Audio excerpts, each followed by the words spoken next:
Lyft iyo Uber waa laba company oo isku mid ah inkastoo Uber uu yahay company weyn Lyftna waa company kaliya oo ku soo tabaxiga waa marka waa la soo dalbaday dhag markii la soo dalbaday Minneapolis waa St. Paul lagu dilay actually laakiin Minneapolis iyo St. Paul waa laba magaalo isku dhagan oo 15 minutes isku jira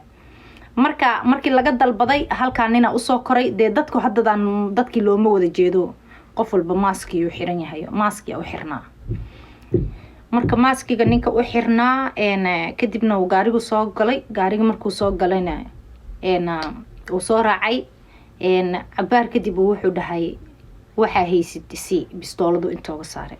ayuu wuxuu dhahay marka biliis hay dilin waxaartu ku siinaa waalidkiisa uu siiyay telefonkiisa gaarigana uga digay ilaahay tii madaxa uu ka badbaadiyay because ma ku dhufan ba moogtaa wixii uu siiyay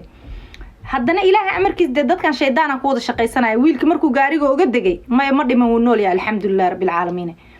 markuu gaariga uga degay he changed his mind the guy inuu shoot gareeyo ayuu iska go'aansaday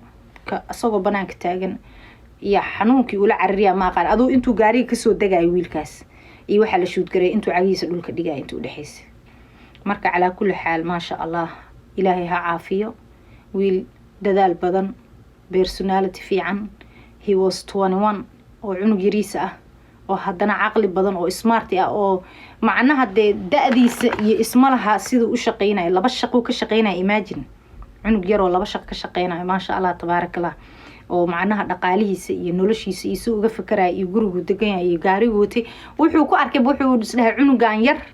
iyo gaarigu wato gaari 2021 watay marka wuxuu isdhahay gaariga ka qaado meel dheerna lama aadin because qofka markuu dhiig galo uu naxa asaga xataa moogtahay ninka markuu wiilka shoot gareeyay gaariga meel dheer lama aadin waaladka horta wuxuu ku tuuray wiilka agtiisa telefonku wuxuu ku tuuray meel yar oo geeskeeda nin cadaan ka soo helay ninka cadaanka Rumaano soo wacay Rumaano shaqo ku jirto Rumaano ordayso shaqo ku jirta soo wacday aniga subaxdii waxaan kacaa 7 kacaa laakiin 8 shaqo galaa marka waa hurdo xilligaas maana ka qaban subaxdii aroortii text message soo dirtay leedahay have you here Ayub waa yaabay waa ku celiyay markaas waxay ugu tiri Ayub lambar telefonkiisa xalanina ii keenay cadaan ah ninka jidku ka helay marka telefonka meesha ku tuuray gaarigina meel dheer maba dhiginba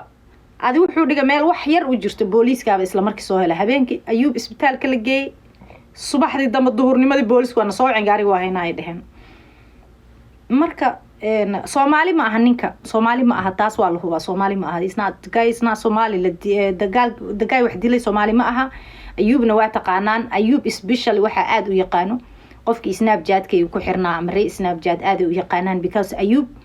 hadda aniga aragta Ayubna waa arki jirteen because Ayub wuxuu ii ahaa number 1 wiilkayga camal uu ahaa number 2 wuxuu ahaa gacan yarahayga number 3 waxay ahayd waa isla shaqeyn jirnay waagaas oo intuu shaqooyinkan kala bilaabin ani asaga dad isku shaqo ahaayno hal xafiis wada tagaayo hal gaari wada saarno hal cabitaan cabaayo hal cunto wada cunayaan wada ahaayno isku saxana marka waa aad isku hadda intaan guursaday anigana mar waan noqday oo waa iska mashquulay shaqo caadi oo dawladeedna waan bilaabo shaqadeedii hore businesskayga iyo aniga dukaankayga afar saac iska dhex fadhin jiray heblaay ha ma jirta hadda company u kala subaxdii office antaga waa ka soo tagaa waay asagina shaqo u kala marka hadda waa kala mashquulnay anigana marka marwo noqday sidii horeeto macnaha dhalinyarta iyo meelaha raaraaci jiray iyo wiilash yareeraayo ila shaqeyn jiray wixii oo dhan macnaha ay cut back waa iska garanaysaa qofka markuu marwo noqdo waa ina waxyaabo badan wax ka bedeshaa marka xataa karbaashki faraha badnaayo aan karbaashki faraha badnaayo waa iska aragtay waa la iska wada qaxaaya loodiyo dhan ba xargaha soo goosatay maxaa keenay waa boqorka shanta Soomaaliyeed dib u gurasho xeelad dagaal anigu hubkii aan dhigay aad iyo aad laan dheernimo waa marwaan noqday awal waxaan huwanaa oo anigu seefta Soomaali maxamed seeftaas oo dhex ordi jiray sumcadeeda kaliya garbaha ku sida hadda boqorka shanta Soomaaliyeed sharaftiisii baan huwanahay marka waa inaan dib u gurasho sameeyaa aad iyo aad gabadha reeciga le waa iska daysay karbaashki faraha badnaasay boqorka u guursato waa dareemi kartaan inaan dad qurmuuna karbaashka ka daayay qaar ba igu soo dhaga hadla saa waa la hadli waaya saa way soo aflagaadeen waa la hadli waaya jacayladoodii hore meemorigooda ay soo galiyaan dadkii jeclaayeen dareemi jireen before me qabla tawba bay soo galiyaan waa la hadli waaya saa markaan la hadli waayay message ahaan igu soo diraan سوا اوga jawaabi waay sa erga ii soo diran why not answer saan dhaha time ma hayo laan dheeranimo waa jawaabi waay waxaan ka baqayaa hadda waagi hore waxaan isdhihi jiray dagaal ama lagu dilaa hadda anigu jawaab la'aan in lagu dilaan ka baqayaa dad baa waxay qarka u saaran yihiin inay waashaan wow dhahan dadan qubaysan baan arkay oo wajigooda laga arkay labada indhood oo cadcad ilka madmadow amoodid in beeraha lagu fali jiray iyo waxa kaliya laga arkaa af amoodo inuu disease la dhihi jiray fungus abraha cadaanka markay duqoobaan suulasha ka gali jiray inuu afka ka galay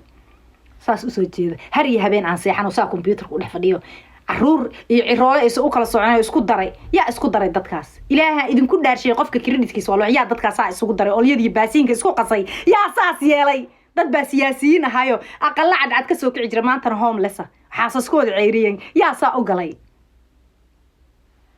landeranima ida waxba la iga jari rag baa igu qarwa joker afar laatan sac sidii naag la ila qabo kale saa igu fadhiya aniga social media igu soo dhaga hadla qaar barofaalkayga ilaaliyaan inaa lilaahi wa inaa ilayhi raajicuun war 2022 dib u gurasho xeelad dagaal baan sameeyey xaaladda waa dejiyey rawaa u boqorka shanta Soomaaliyeed